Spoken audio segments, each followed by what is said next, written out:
Bueno, pues a continuación vamos a seguir con una charla relacionada con un área de la informática que no está demasiado extendida, pero que sí que cuenta con grandes perspectivas profesionales. Para hablarnos de ello, contamos con doña Natalia Jiménez Lozano, que Natalia es licenciada en Bioquímica, doctora en Biocomputación, montó desde cero la unidad de Bioinformática y desde 2012 es responsable de desarrollar el negocio de la sanidad y las ciencias a nivel internacional en Bull. Natalia, cuando quieras. Muchas gracias. Bueno, pues nada, como sabéis, Bull es una multinacional francesa que lleva implantada en Europa más de 80 años y en España 51. Nos dedicamos a las tecnologías de la información y la comunicación en general, pero yo no os voy a hablar en general, os voy a hablar de mi área específica, que es el área de la sanidad y ciencia de la vida, como bien ha dicho Carlos. Y en concreto os voy a hablar de cuál es el papel que juega Bull como catalizador de la transición de la genómica computacional hacia la práctica clínica para hacer realidad el paradigma de la medicina de precisión. Vamos a ver qué es esto. Bueno, el año pasado se cumplió el 10º aniversario de la secuenciación completa del primer genoma humano y este proyecto pues, tardó en realizarse 13 años y costó 2 billones de dólares. Actualmente, este mismo proceso, la secuenciación de un genoma humano, se puede realizar en pocos días y por alrededor de 5.000 dólares. Y esto es gracias a la introducción de las técnicas de secuenciación masiva o de secuenciación de nueva generación. Como veis en esta gráfica, donde se puede ver cuál es el coste de la secuenciación del genoma humano y cómo ha ido decreciendo a lo largo de los años de manera drástica, muy por debajo de lo predicho por la ley de Moore. Y si veis en esta parte de aquí, hay un punto de inflexión que indica la introducción de las técnicas de secuenciación masiva. ¿Y qué son estas técnicas? Pues al final estas técnicas pues, se basan en principios químicos o físicos diferentes, existen muchos proveedores de secuenciadores, pero lo que subyace a todo ello es la paralelización de las reacciones de secuenciación. De manera que están agrupados como en 3 generaciones, siendo la segunda de ellas la que actualmente está de moda y ya se está trabajando en la 3ª generación. Bueno, al final lo que se pretende no es juntar los dos mundos, el mundo de la investigación puntera y el mundo de la clínica, que como sabéis actualmente están un poco desperdigados, es decir, no existe esa traslación de las investigaciones o los nuevos descubrimientos que se producen en investigación a la práctica clínica. ¿Y cuál es el papel de Bull? El de catalizar esa transición para hacer realidad el paradigma de la medicina de precisión. Y me diréis, ¿qué narices es esto de la medicina de precisión? Bueno, pues la medicina de precisión está basada en 4 pilares. Es predictiva, es preventiva, es personalizada y participativa. Y lo vamos a ver con un ejemplo. Aquí a la izquierda veis pues, cuáles son los desafíos que actualmente se nos presentan en el sistema sanitario. Actualmente, pues, ¿qué ocurre? Pues que hacemos diagnósticos tardíos, bueno, nosotros no, los médicos, los pacientes presentan reacciones adversas a medicamentos, los tratamientos son ineficaces y muchas veces nos ponen tratamientos prueba y error, ajustándonos la dosis, haciendo ensayos de prueba y error. La medicina de precisión no es así. La medicina de precisión basada en estos 4 pilares, también llamada medicina P4 por lo de los 4 pilares, podremos en pocos años ver un escenario como el que os presento aquí, donde tenemos a nuestro doctor, el doctor Martínez, que está consultando una web que él utiliza para el manejo de su práctica clínica. Entonces le aparece una alarma en esta web que le indica que se han descubierto 3 nuevas variantes genéticas, que para aquellos que no lo sepáis, las variantes serían, digamos, las mutaciones genéticas que predisponen a padecer una enfermedad. Entonces, pues, este sistema le alerta de que se han descubierto 3 nuevas variantes que predisponen a los pacientes que las poseen a padecer diabetes tipo 2. Entonces, el sistema directamente haría una query a la base de datos de pacientes secuenciados. Como estamos hablando de un escenario futurista, donde esperemos que tengamos en una región o incluso a nivel nacional todos los pacientes secuenciados en el sistema sanitario, pues incluso los ciudadanos, no pacientes, pues tendríamos una base de datos de genoma humano. Entonces el sistema haría la query a la base de datos y nos devolvería que 80 pacientes están en riesgo de padecer diabetes tipo 2. Pero esos 80 pacientes, vale, están en riesgo, pero ¿hasta qué punto? Este sistema integraría estos datos genómicos con la historia clínica electrónica para estratificar a estos pacientes en 2 grupos. El grupo de pacientes que tienen las variantes genómicas y además tienen sintomatología compatible con la diabetes tipo 2 y aquellos pacientes que no tienen sintomatología de ningún tipo. Por lo tanto, al primer grupo se le enviaría una cita en consulta para ver al doctor Martínez y al segundo grupo se le enviaría un mail recordatorio sobre estilos de vida saludables para evitar la aparición de la enfermedad. Además, como estamos hablando también del pilar personalizado de este nuevo paradigma médico, cuando el paciente va a consulta con el doctor Martínez, al tener en su mano tanto los datos clínicos como los datos genómicos, podrá prescribir un mejor tratamiento, un tratamiento personalizado al paciente. Y no solamente eso, sino que, y aquí entramos con el pilar participativo, el paciente podrá interactuar con el sistema sanitario a través de las aplicaciones móviles, de tal manera que no tendrá que moverse a consulta para hacer la revisión de los niveles de glucosa, sino que podrá enviarlo directamente a través de las aplicaciones. Bueno, pues este es el escenario que nosotros queremos hacer realidad. Para poneros un ejemplo, os voy a hablar de Betty. Betty es una ciudadana, ¿no?, que está muy preocupada porque su tío murió hace unos años de una enfermedad cardiovascular. Entonces, ella acude al médico muy preocupada contándole la historia de su tío. Y también ella ha oído rumores de que se hace secuenciación genómica y bueno, que a lo mejor eso le vendría bien para saber si tiene propensión a sufrir la enfermedad.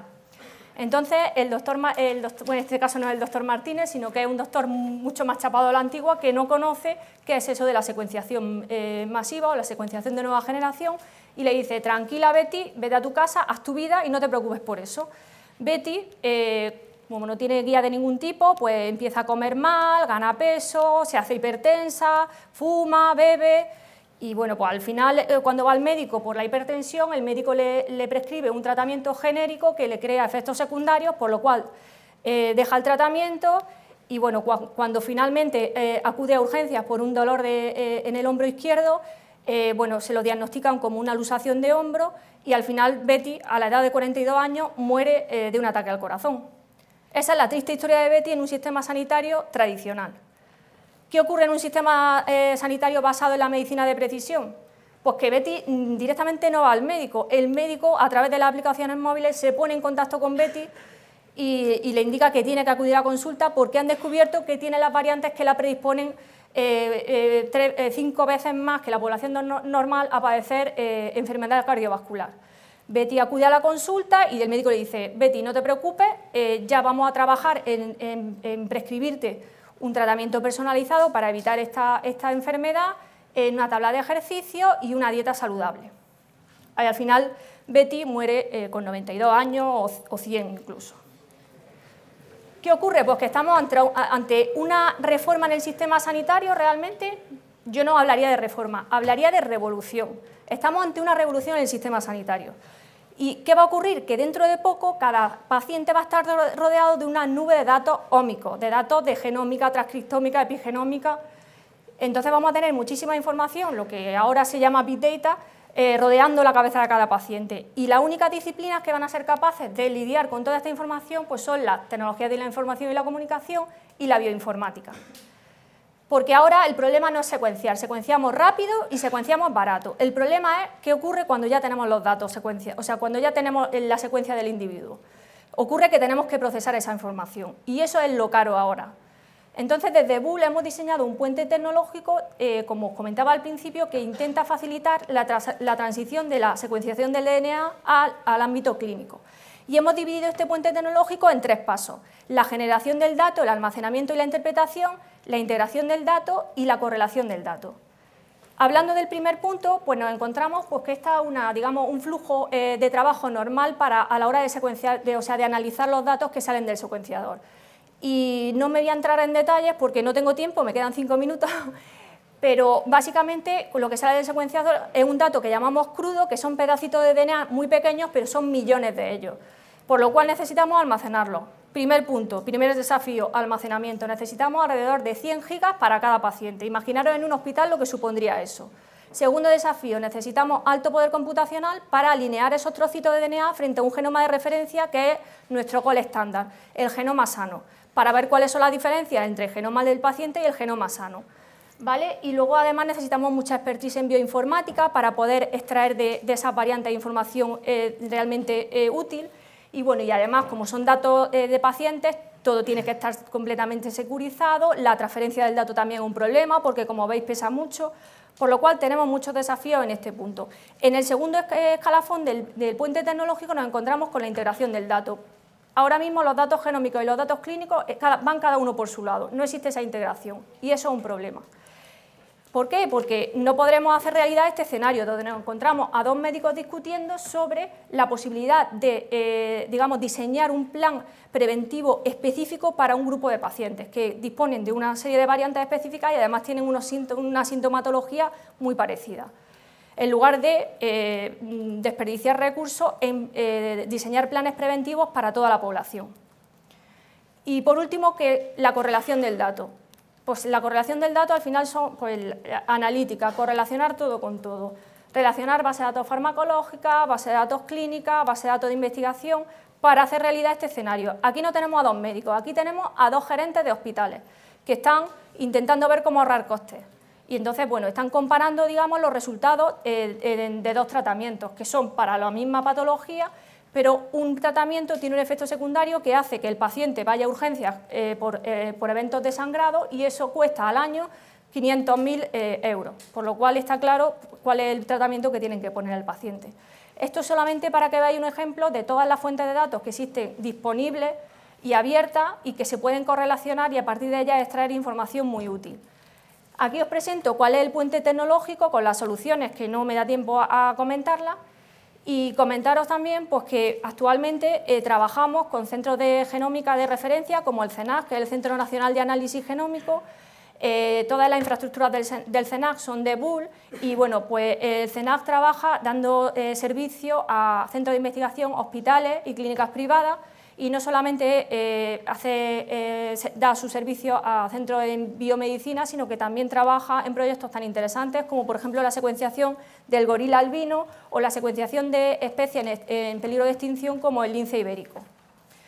Y bueno, también aquí, que os sonará, trabajamos con el Centro de Investigaciones Príncipe Felipe. Aquí Bull ha puesto en marcha una cátedra en genómica computacional y como consecuencia de estos trabajos pues, se ha desarrollado una pipeline de análisis genómico muy potente que se está utilizando en toda Europa con muy buenos resultados. Y nada más, muchísimas gracias por vuestra atención. Gracias a ti.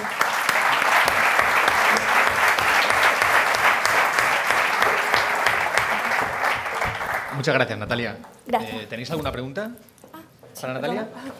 Yo ya me iba. Sí, una pregunta por ahí adelante.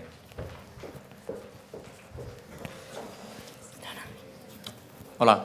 Hola. Te quería comentar simplemente, ya has pasado un poco por encima por la tecnología, por preguntarte si lo que hacéis en Bull es desarrollar esa tecnología o usar algo de lo que ya hay y qué visión tenéis, ¿no? ¿Es visión o supercomputadores o bien usar frameworks de Big Data, algo? No sé si eso es suficiente, si no el coste, porque tiene sus costes, que me comentaras un poquito. Sí, digamos que las soluciones que desarrollamos utilizan cuáles son las capacidades de Bull y las ponen al servicio del usuario. Y en este sentido, pues es supercomputación, computación de altas prestaciones para el primer estadio del puente, pero luego también utilizaríamos nuestras capacidades como integradores para integrar estos datos genómicos en los sistemas sanitarios y, por último, nuestras habilidades en Big Data para hacer la correlación masiva de datos.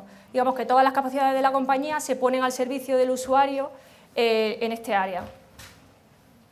¿Son soluciones vuestras, no? Sí. Gracias. Muchas gracias, Natalia. Gracias.